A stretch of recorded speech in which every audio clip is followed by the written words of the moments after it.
tā. Nu jā, es gribētu jums varbūt jautāt, vai arī Vidžakungam, nu abiem tā kā tie.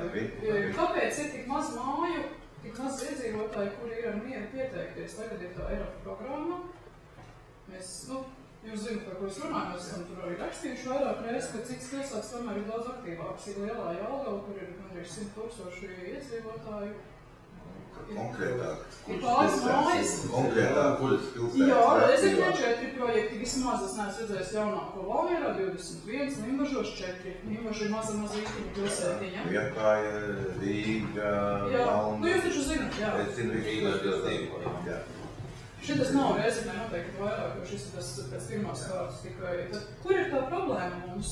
Kas īsti ir vainīgs vai vainīgi nav jāmeklē? Nē, vainīgi nav jāmeklē. Es domāju, ka te ir visas sabiedrības vaina un liela vaina ir jāuzņemās arī mūsu Zemgales ziņā.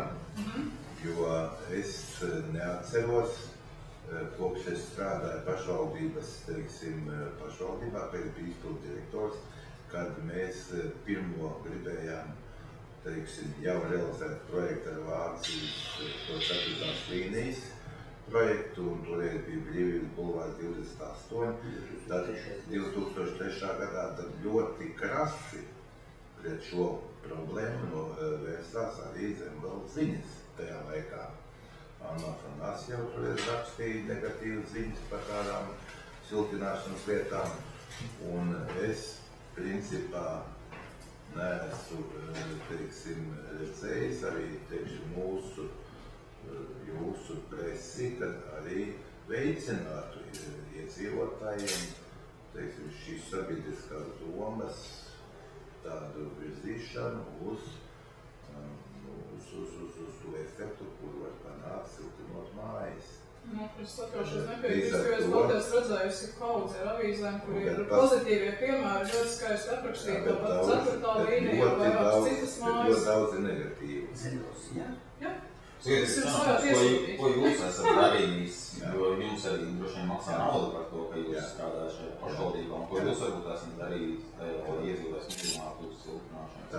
Tātad es piedalos arī māju vecāko sapulcēs, kopā ar Viču un tā tālāk, Tātad par šiem jautājumiem ir visu laiku diskutēts un centušies pārliecināt, kādu efektu dod māju siltināšana. Mēs esam piedalījušies un izveidojuši speciālu māju siltināšanu šo siltumu aģentūru, kas Zemgales siltumu aģentūra, kas ir ļoti liels un tāds pozitīvs darbs, kam tiešais pienākums būtu veicināt ēku siltināšanu un tā tālāk.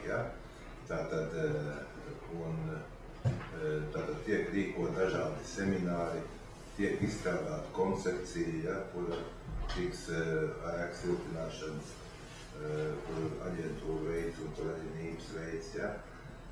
Protams, tas ir nepietiekošs darbs. Es uzskatu, ka šis darbs ir jāveic kopīgi. Ja mēs gribam to efektu panākt, viņš jāveic gan laikrakstiem, gan radio, gan visam masu medijos, kur tas ir iespējams, jābūt pozitīvu atsauksmi.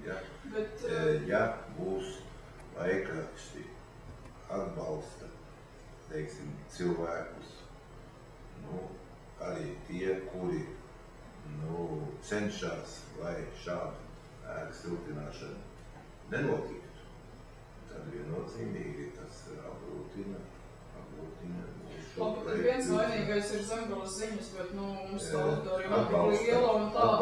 Kur vēl ir problēma? Tomēr jūs nevarat novēlt uz vienu laikrakstu visu šo... Es jums saku atbalsta, šos cilvēkus, kas vēršās pret siltināšanu. Tas nav izdodamies veikāt. Kur vēl ir problēma? Šī ir vienīgā problēma, ka mums to pieteikumu ir nāc. Es jums stāstīju, skaidrs ir viens, es domāju, ka cilvēki ir liels šoks vispār Latvijā uz to, kad ar kredītiem, bet cilvēkiem naudas nav, visur ir jāņem kredīti, lai šo projektu varētu realizēt. Un pamatā visu laiku problēma bija tur, kad bija nepieciešams 75% dzīvokļu īpašnieku piekrišana. Ja? Un mājās mums dzīvo ļoti daudz pensionāri, un 75% ir ļoti grūts saņemt. Patreiz tātad ir 50% šī piekrišana, ja? Pēc likuma. Katrā gadījumā cilvēki nav gatavi, tāpēc, ka ir šī kredīta problēma. Cik tur ir gatavāk pēc svētdien sanāk?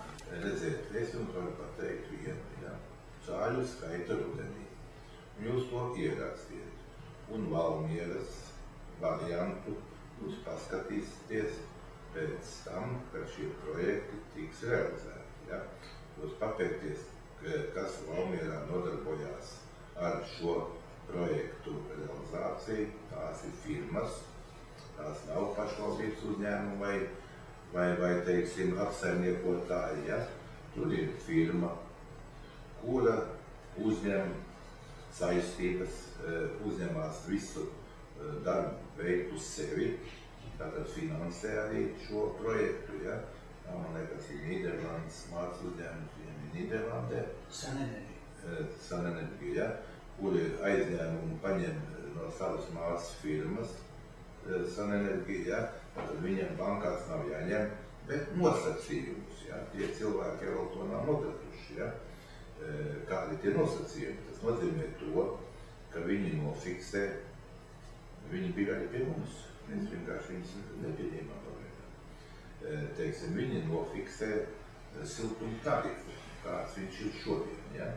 Tātad šodienas siltuma tarifu. Ja mums šodienas siltuma tarifu šodien ir 39 lati par megavatstundu, ja? Tad viņi nofiksē šo tarifu un visu, teiksim, kaut kā tarifs krītās. Teiksim, arī gāzes cenas dēļ vai kaut kā savādāk, kaut kā viņš krītās, ja? Tad visu šo starpību, ko teiksim, it kā viņi to nosauc par to, ko viņi iegūst ekonomijā, ja, siltinot, visu šo starpību paņem attiecīgā kompānija. Tas nozīmē to, ja tarifs aug, tad var iespējams, ka tas iedzīvotājiem būs labvēlīgi. Ja? Un viņiem būs labvēlīgi, bet ja tarifs krītās, ja, tad cilvēki praktiski pārmaksās daudz lielākas summas, nekā tas būtu ņemot kredītu bankā. Un šeit ir tas, kad viņiem praktiski nekas nav jāmaksā šodien.